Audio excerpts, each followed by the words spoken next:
अस्सलाम वालेकुम guys, welcome back to my channel. तो फिर हो गई एक नई सुबह की शुरुआत और अभी मैं बना रही थी बच्चों के लिए नाश्ता। तो यूँ तो मेरी सुबह होती है तकरीबन 3:50 पे, लेकिन मेरी नींद 3 बजे के बाद खुल जाती है और मैं कोशिश करती हूँ कि थोड़ी देर और लेटी रहूँ और फिर उठती हूँ 3:45 बजे।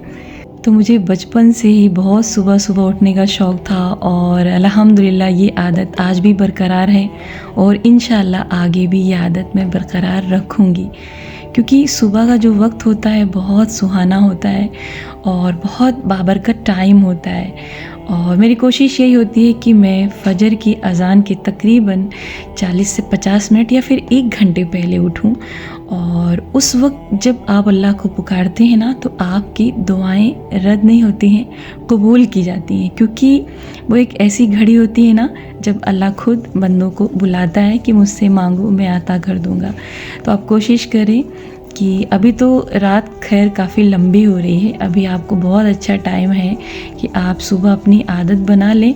और एक बार जब किसी अच्छी चीज़ की आदत पड़ जाती है ना, फिर कोई मुश्किल नहीं होता है। और सुबह का उठना इस वक्त बहुत ज़्यादा लोगों के लिए मुश्किल हो गया है, लेकिन अगर आप किसी बुरी चीज़ को अपने ऊपर से हटाना चाहते हैं ना, तो वो आसान होता है, कोई मुश्किल नहीं होता उसमें। एक बार आप ट्राई करके ज़रूर देखिए।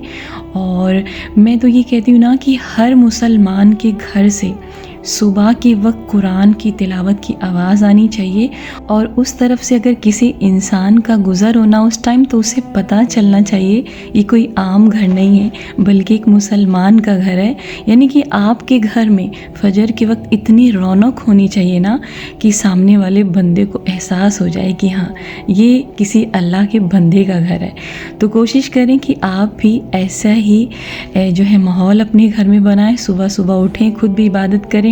आपके घर में जितने लोग हैं उनको फोर्स करिए आप। अगर किसी को समझाने की ज़रूरत है बहुत सख्ती के साथ, तो प्लीज़ आप ये भी कर सकते हैं। अगर आपके बच्चे 10 साल के हो चुके हैं तो आप उन्हें समझाइए, उन्हें डांटिए और अगर ज़रूरत पड़े तो थोड़ा बहुत मार भी सकते हैं उनको नमाज के लिए।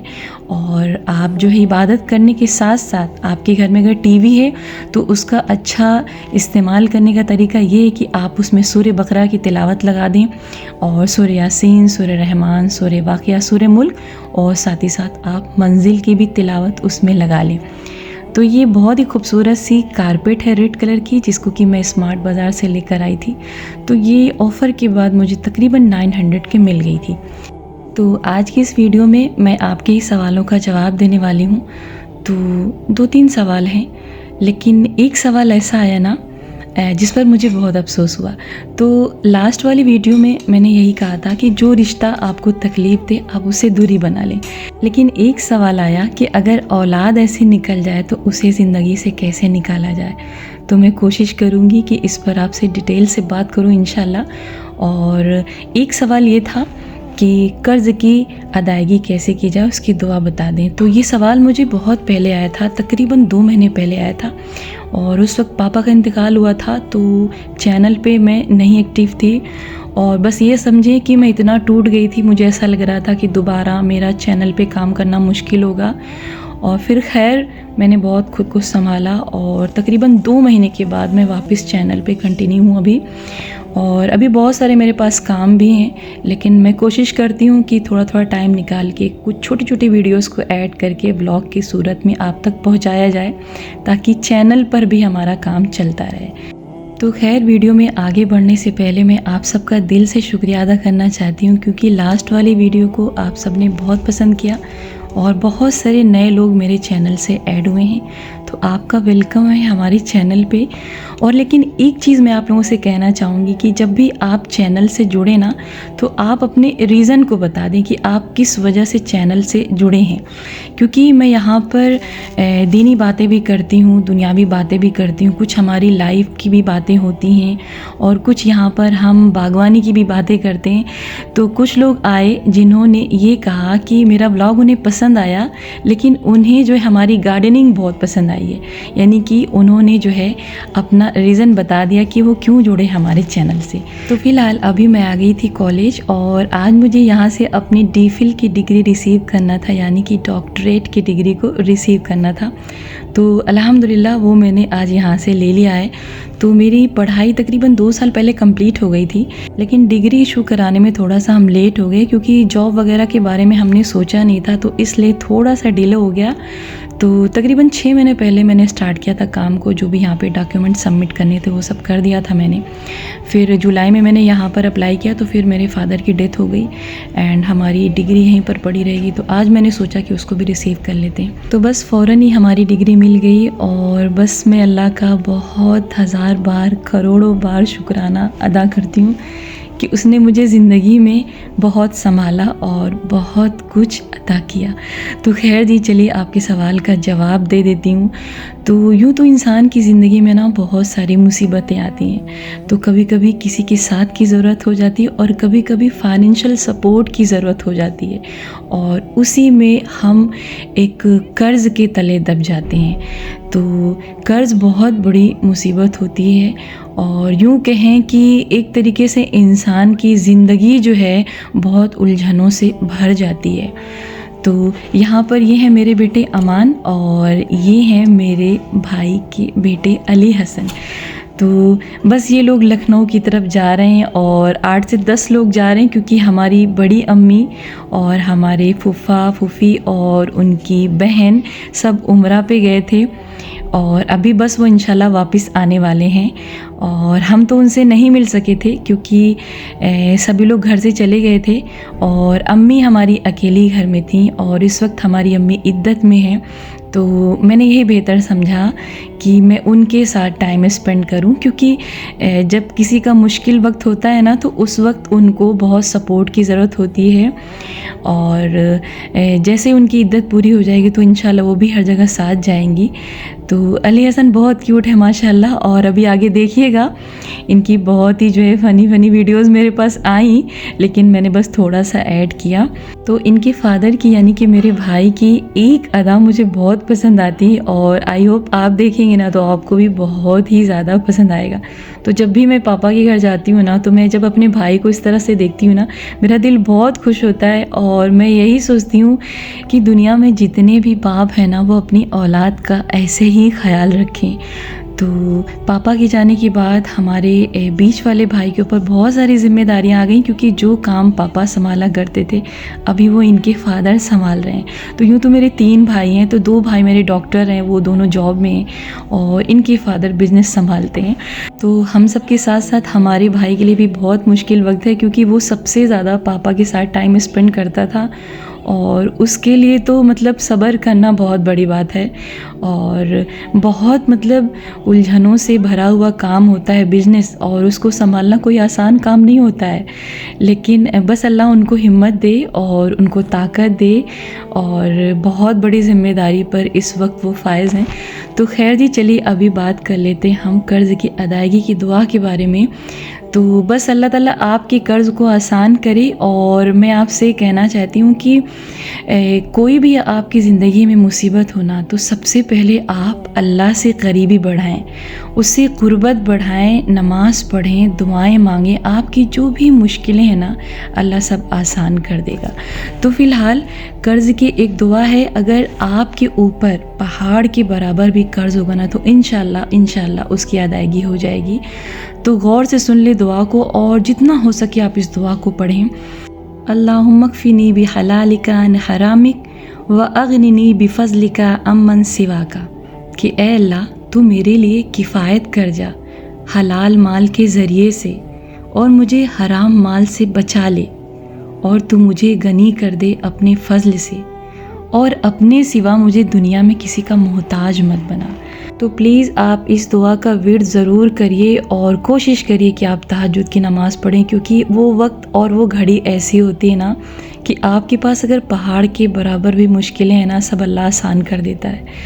और जो भी आपकी मुश्किलें हैं ना, वो अल्लाह से फ़रियाद करिए उसकी, और वही है जो आपको गनी करेगा और आपके कर्ज़ को उतारेगा और आपकी मुश्किलों को आसान करेगा। तो दूसरा सवाल था औलाद के बारे में। तो हर माँ बाप अपने बच्चों को बहुत अच्छे से पालते हैं, उनको पढ़ाते हैं, सब कुछ उनका पूरा करते हैं, लेकिन बड़े होने के बाद औलाद कैसी निकलती है ये किसी को नहीं पता है। अगर औलाद अच्छी निकल गई तो माँ बाप का दिल बहुत खुश होता है, लेकिन अगर औलाद बुरी निकल गई तो माँ बाप टूट जाते हैं। तो हर रिश्ते में अगर कड़वाहट है तो उससे तो इंसान निकल सकता है बाहर, लेकिन ये जो औलाद का रिश्ता होता है ना, उससे थोड़ा सा मुश्किल होता है।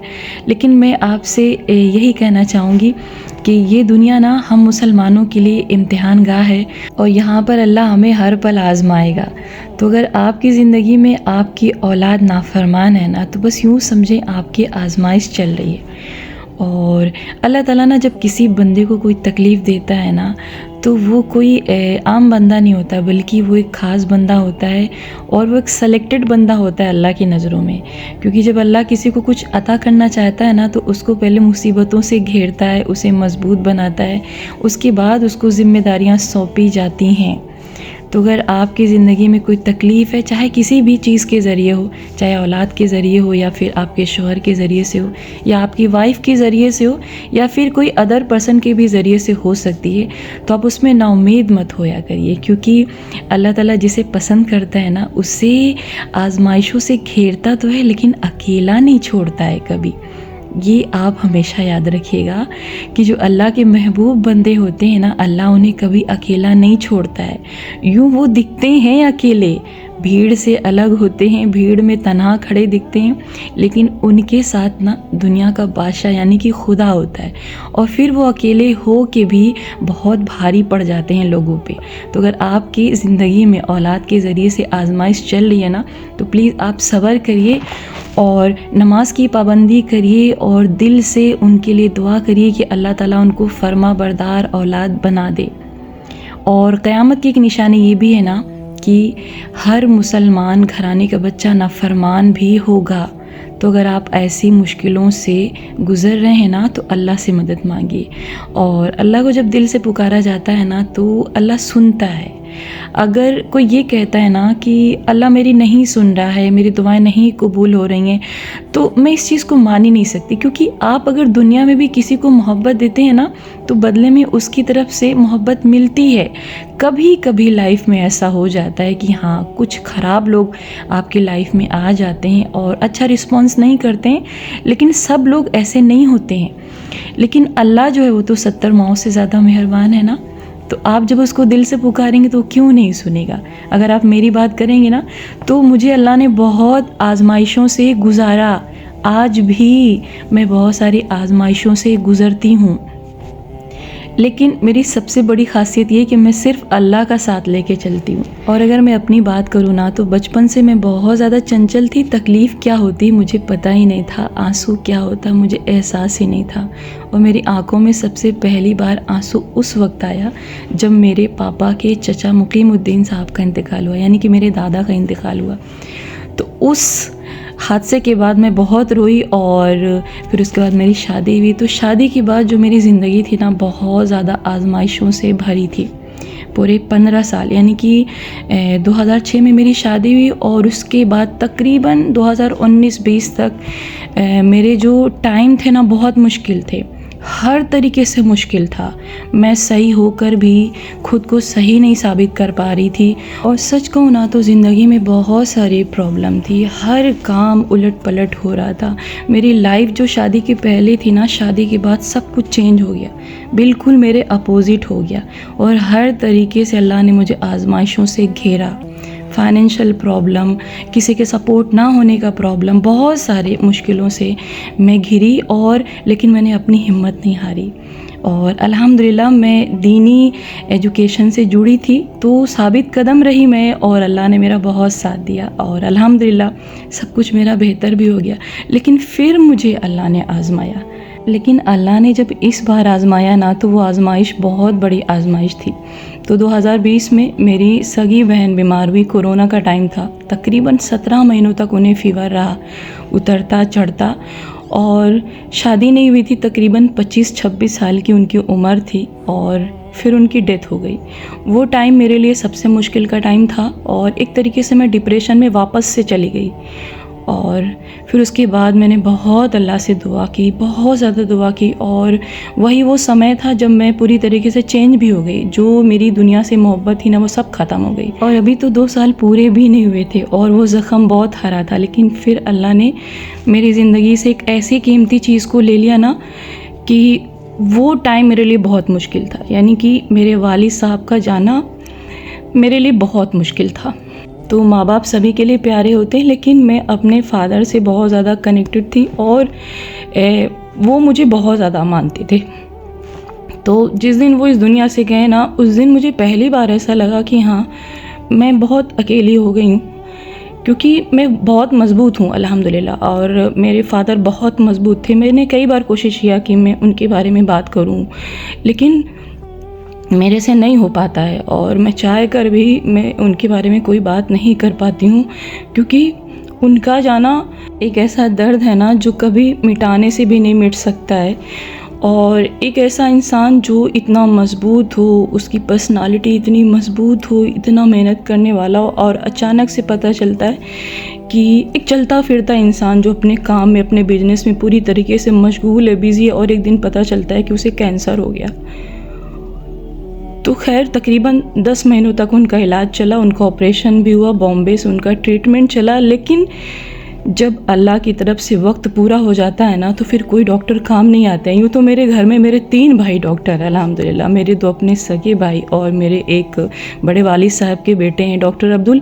तो तीनों भाई मेरे डॉक्टर हैं, और जब पापा की डेथ हुई तो उस वक्त तीनों भाई मेरे घर में मौजूद थे, लेकिन कोई कुछ भी नहीं कर सका। तो फ़िलहाल जब मेरी बहन इस दुनिया को छोड़ के गई, उस वक्त भी मैं मौजूद थी, और जिस वक्त मेरे पापा की जान निकल रही थी मैं वहीं पर मौजूद थी, और उनका हाथ मेरे हाथों में था, और बस मैं उनको जाते हुए देख रही थी, और बस मैं यही सोच रही थी कि अल्लाह कितनी आजमाइशों से मुझे गुजारेगा। लेकिन फिर बाद में मैंने अपनी माँ को देखा कि एक ऐसी औरत जिसके माँ बाप भी चले गए, उसकी जवान औलाद चली गई, और अभी उसका शौहर भी जा रहा है। तो उस वक्त मैंने खुद को बहुत संभाला और ख़ुद को यही समझाया कि तुमसे भी ज़्यादा दर्द में तुम्हारी माँ इस वक्त है। तो बस ये सब बताने का मेरा मकसद ये है ना कि जब आप अपनी तकलीफ़ों को किसी से बताते हैं ना, तो आपको ये नहीं पता होता है कि शायद सामने वाले की ज़िंदगी में आपसे भी ज़्यादा तकलीफ़ हो। तो कभी भी अल्लाह की रहमत से नाउमीद मत होया करिए। अगर ज़िंदगी में कभी कोई तकलीफ़ आ जाए ना, किसी भी शक्ल में, किसी भी सूरत में, किसी की भी ज़रिए से, तो ऐसे बेचैन मत होया करिए, क्योंकि अगर आपके साथ अल्लाह है ना, तो आपका इस दुनिया में कोई कुछ नहीं बिगाड़ सकता है। आपकी औलाद भी नहीं बिगाड़ सकती है, आपका लाइफ पार्टनर भी नहीं बिगाड़ सकता है, लेकिन उसके लिए आपको अंदर से खुद को बहुत सही करना होगा। उसके बाद जाके आपकी दुआएं कबूल होती हैं, उसके बाद जाके अल्लाह आपका साथ देता है। और यकीन माने, जब अल्लाह का साथ मिल जाता है ना, तो इस दुनिया में फिर किसी के साथ की ज़रूरत नहीं पड़ती है। आप तना हो के भी अपने आप में बहुत मजबूती के साथ खड़े होते हैं और आगे बढ़ते चले जाते हैं। तो अगर कोई तकलीफ़ थी ना, तो शायद आज मेरी इस बात को सुन के आप जो है सुकून में आ जाएंगे। तो अगर गौर से आपने मेरी बातों को सुना होगा ना, तो मेरी तकलीफ़ों को ज़रूर आपने महसूस किया होगा कि अल्लाह ने मुझे कैसे कैसे आज़माया, लेकिन कभी अल्हम्दुलिल्लाह उसने अपना साथ नहीं छोड़ा। तो खैर जी, वीडियो की आखिरी पड़ाव पे आ चुके हैं, और यहाँ पर हम अपने छत से इतनी सारी सब्जियाँ तोड़ कर लेकर आए हैं, और अल्हम्दुलिल्लाह मिर्ची का तो कोई जवाब नहीं। तकरीबन मैंने 4 पेड़ 20 रुपए में लाए थे, एक पेड़ हमारा ख़राब हो गया था। 3 पेड़ में इतनी मिर्चियाँ निकली ना कि तकरीबन 3 महीने से अब तक मैंने एक भी मिर्ची नहीं खरीदी है, और अभी मैंने बस थोड़ा सा तोड़ लिया था, बाकी पेड़ में लगे हुए हैं। और इसी तरीके से यहाँ पर हमने पुदीना बहुत अच्छा जो है उगाया अपने छत पे, और पालक भी और मेथी भी। लेकिन हम धनिया उगाने में कहीं ना कहीं नाकाम रहे। बस एक बार हमारी धनिया उगी है, लेकिन अभी दोबारा हमने जो बीज डाली थी ना, अब तक वो नहीं उगी। तो फिलहाल जी, सभी को बागवानी से बहुत प्यार होता है, पेड़ पौधों से बहुत लगाव होता है। तो मुझे भी बचपन से इन सारी चीज़ों से बहुत लगाव है, और मैंने तो सोचा भी नहीं था कि अल्लाह का रिज़्क इस तरह हमारे छत पे बरसेगा। तो हम मेहनत करते हैं और अल्लाह अता कर रहा है। तो बस अगर आपके यहाँ भी जगह है ना, तो उसका यूटिलाइज़ कीजिए और ख़ुद को बिज़ी रखिए और खुश रखिए। अल्लाह हाफ़िज़।